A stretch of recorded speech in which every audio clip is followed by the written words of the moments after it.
Hello everyone. Hyper tension అంటే BP, blood pressure ఇది చాలా కామన్గా అందరికీ వస్తుంది ఇప్పుడు.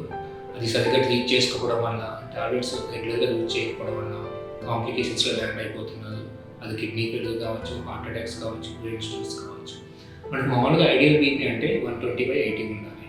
కానీ అది డిపెండ్స్ అనమాట. ఇంకా పేషెంట్స్ మిగతా కోమోర్బిడ్ కండిషన్స్ ఉంటే ఎంతవరకు ఉండొచ్చు అంటే మ్యాక్సిమం మనకి యంగ్ ఏజ్ అయితే అప్ టు 140 వరకు యాక్సెప్ట్ చేసుకోవచ్చు.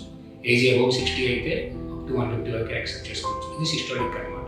అదే డయాస్టోలిక్ అయితే యంగ్ ఏజ్ పేషెంట్స్కి అయితే అప్ టు 90 వరకు, అబౌవ్ ఏజ్ ఉన్నప్పుడు 100 వరకు కూడా యాక్సెప్ట్ చేసుకోవచ్చు. ఈ మిగతా ఏ కోమార్బిడ్ కండిషన్స్ అంటే మిగతా డయాబెటిక్ కానీ అబ్నార్మల్ లిపిడ్ ప్రొఫైల్ కానీ లేకపోతే వీటితో పాటు మనకు మిగతా కండిషన్స్ ఏమంటే బీపీ ఇంకా కొంచెం తక్కువగా ఉండాల్సి ఉంటుంది. అలాగే చాలామంది పేషెంట్స్ ఏం చేస్తారంటే బీపీ నార్మల్ అవ్వగానే టాబ్లెట్ స్టాప్ చేసేస్తారు. అలా అసలు ఎప్పుడూ చేయకూడదు. మనం బీపీ టాబ్లెట్స్ ఇస్తుంది మీకు నార్మల్గా ఉంచుకోవడానికి. మనకి ఇంకా డౌన్ అయిపోతున్నా కానీ, దానివల్ల ఏమైనా వర్టిగో సింప్టమ్స్ వస్తున్నా కానీ చెక్ చేసుకోండి బీపీ. మనకు సిస్టోలిక్ బీపీ <100 ఉన్నా, లేకపోతే డయాస్టోలిక్ <60 ఉన్నా, అప్పుడు బీపీ మీకు కన్సల్ట్ అయ్యి డోసు రెడ్యూస్ చేసుకోవడం ట్రై చేయడం, ఆ నెక్స్ట్ డాక్టర్ అడ్వైజ్ చేసి స్టాప్ చేయండి.